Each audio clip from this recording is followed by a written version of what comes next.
इसमें आपका अगला प्रश्न है, वॉइस प्रश्न में कहते हैं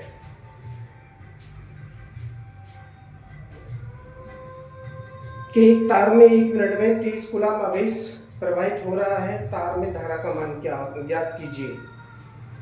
समय दे रखा है 1 मिनट, 1 मिनट यानी 60 सेकेंड।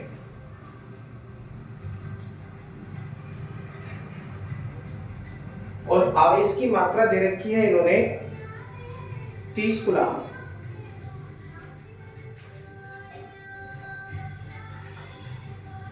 30 कूलम्ब आवेश।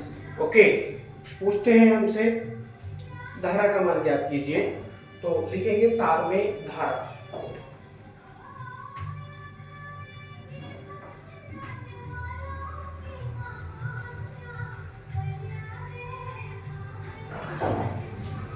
तार में प्रवाहित धारा I इक्वल टू, सूत्र है Q अपॉन T।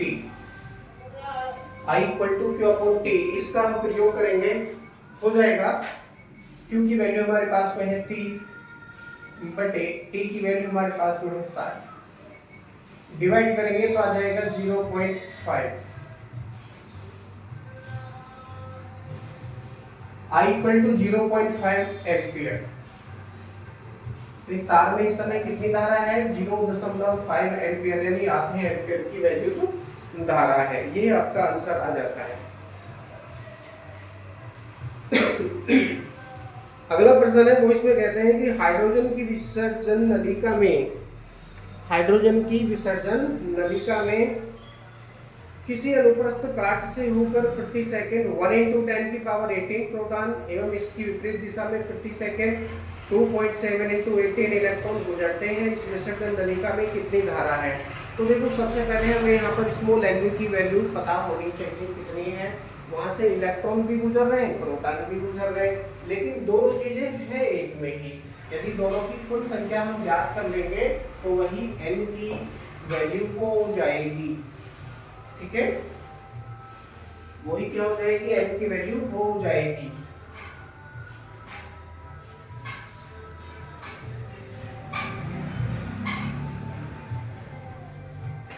अब एक और चीज है यहाँ पर, इलेक्ट्रॉन और प्रोटॉनों की जो दिशाएं हैं वो विपरीत हो रही हैं। इलेक्ट्रॉन और प्रोटॉन की दिशाएं विपरीत हो रही हैं, तो यहाँ पर हम चिन्ह माइनस का लेने वाले हैं।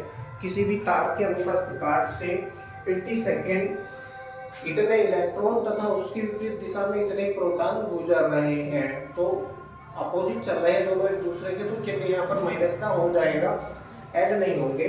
तो n इक्वल टू क्या हो जाएगा यहाँ पर, P माइनस और माइनस का E, P माइनस माइनस का E, यानी P for proton, E for electron. विपरीत दिशाओं में है तो इसलिए माइनस का चिन्ह यहाँ पर लगाया। इलेक्ट्रॉन पर ऋणात्मक आवेश होता है, इसलिए यहाँ पर माइनस का चिन्ह हमने पहले से लगाया है। तो माइनस से माइनस का मल्टीप्लाई करेंगे तो क्या हो जाएगा, प्लस हो जाएगा, यानी n इक्वल टू क्या हो जाएगा, P प्लस E हो जाएगा। अब हम दोनों की वैल्यू रखेंगे। P यानी प्रोटॉनों की जो संख्या है वो दे रखी है यहाँ पर 1 × 10⁻18, 1 × 10⁻18 plus E for electron, electron की वैल्यू दे रखी है 2.7 × 10⁻18, 2.7 × 10⁻18। ठीक है, ये सारी वैल्यू हमारे पास में है। दोनों को ऐड कर लेंगे, देखिए पावर यहाँ भी 18 है, यहाँ भी 18 है, डायरेक्ट आप इसको ऐड कर लीजिए, हो जाएगा 3.7 × 10⁻18। तो कुल संख्या हमारे पास में दोनों की कितनी आ चुकी है, 3.7 × 10⁻18। अगर विपरीत दिशाओं में ना होकर के एक ही दिशा में होते तो यहाँ पर माइनस कर देते हैं हम। आगे पूछते हैं, और ये प्रति सेकंड गुजर रहे हैं, प्रति सेकंड गुजर रहे हैं, तो t इक्वल टू क्या हो जाएगा, 1 सेकंड हो जाएगा, t इक्वल टू 1 सेकंड हो जाएगा। पूछते हैं हमसे, विसर्जन नलिका में कितनी धारा है, तो लिखेंगे विसर्जन नलिका में धारा,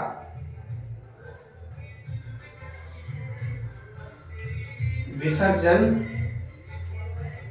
नलिका में धारा। सूत्र है I equal to Q upon T. I equal to Q upon T, लेकिन क्यू की वैल्यू हमारे पास में है ही नहीं, तो उसके स्थान पर एन ई आ जाएगा upon T. N E upon T value रखेंगे। एन की वैल्यू हमारे पास में है 3.7 इंटू 10 की पावर 18 पूरे के बटे। अभी ई की वैल्यू हमारे पास में है 1.6 इंटू 10 की पावर माइनस के 19 पूरे के बटे टी। टी की वैल्यू हमारे पास में है 1 सेकेंड, तो 1 अपॉन में आ जाएगा। अब हम यहाँ पर कैलकुलेशन करेंगे। ये पावर है 18, इससे ये माइनस की 19 कैंसिल हो जाएंगे, माइनस की केवल एक पावर हमारे पास बचेगी। 3.7 का और 1.6 का यदि मल्टीप्लाई करेंगे तो क्या प्राप्त होगा? 5.92।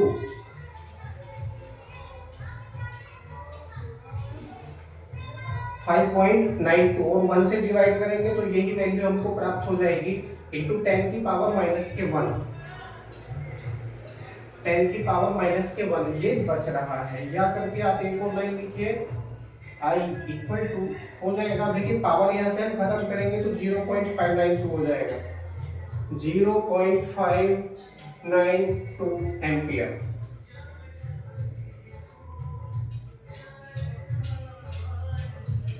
ये आपका आंसर आ जाता है। यानी विसर्जन नलिका में इस समय I equal to 0.592 ampere value तो धारा है।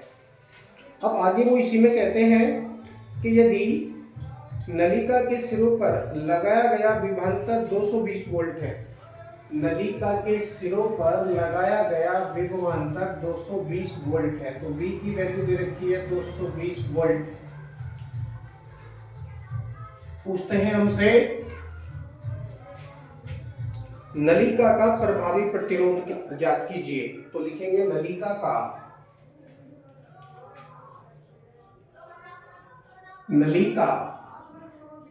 का प्रभावी प्रतिरोध, कोमा लगाएंगे, लिखेंगे ओम के नियम से या प्रतिरोध की परिभाषा से। ओम का नियम मत यूज कीजिए, लिखिए प्रतिरोध की परिभाषा से।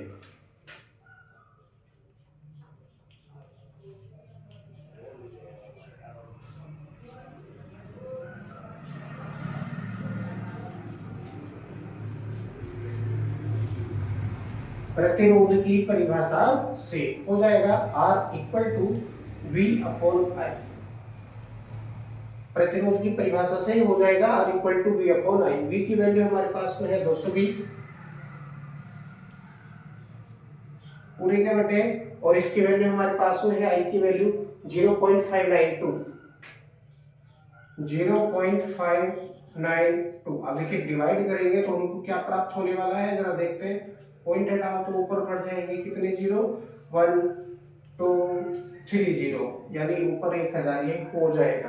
काट फीट करेंगे, 4 से काट लो, 4 एकम 4 19 हो गया, 4 चौक 16 और 4 अट्ठे 32, 148 बार ये कट गया नीचे, और ऊपर यदि हम 4 से काटेंगे तो 25 चौके 100 250 बार कटेगा। फिर इसको हम 2 से काट लेते हैं, 2 से काटेंगे तो ये 74 बार कटेगा। ऊपर वाला कटेगा हमारा 125 बार। अब ये 74 है, इसको 2 से काटेंगे 37 बार कटेगा, और इसको 2 से काटेंगे 110 बार कटेगा। ठीक है, 110 बार।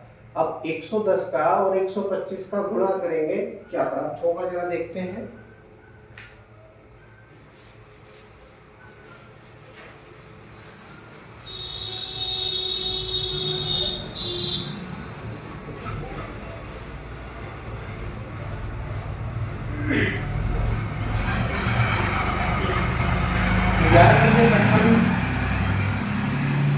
लगे 5, 11 दूनी 22 और 5 27, हाथ से लगे 2, 11 कम 11 है और 2 13, 1375 ये हो रहा है, लेकिन ये जीरो भी है तो जीरो भी हम लगा देंगे, 13,750 ये हो जाएगा। पूरे के बटे कितना है 37 नीचे, ये किसके बराबर है, आर के बराबर चल रहा है। 137.50 बटे 37, ठीक है। अब हम इसको डिवाइड करेंगे, 37 दूनी 74, 37 तिया 111 और 37 चौके 148, तो ज्यादा हो गया, तो इसको हम करेंगे तो 37 तिया 3 बार कटेगा, 37 तिया 111, चलो ऐसे कर लो, 137.50 डिवाइड आप इस तरह से कर लीजिए, 37 तिया 111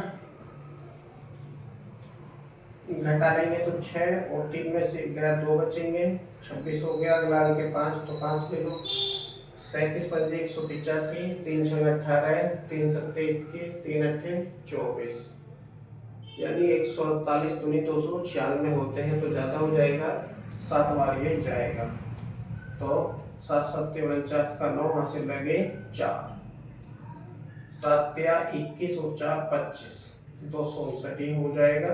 पूरे के बटे 15 में से 9 गए तो 6 बचेंगे, हाँ केवल 6 ही बचेंगे, अगला अंक है 0, तो ये भी आप ले लीजिए। 37 दूनी 74 होते हैं, तो एक ही बार भाग जाएगा, तो 10 में से 7 गया 3 बचेंगे, 5 में से 3 गया 2 बचेंगे, दशमलव लगाओ और 0 बढ़ाओ, ठीक है।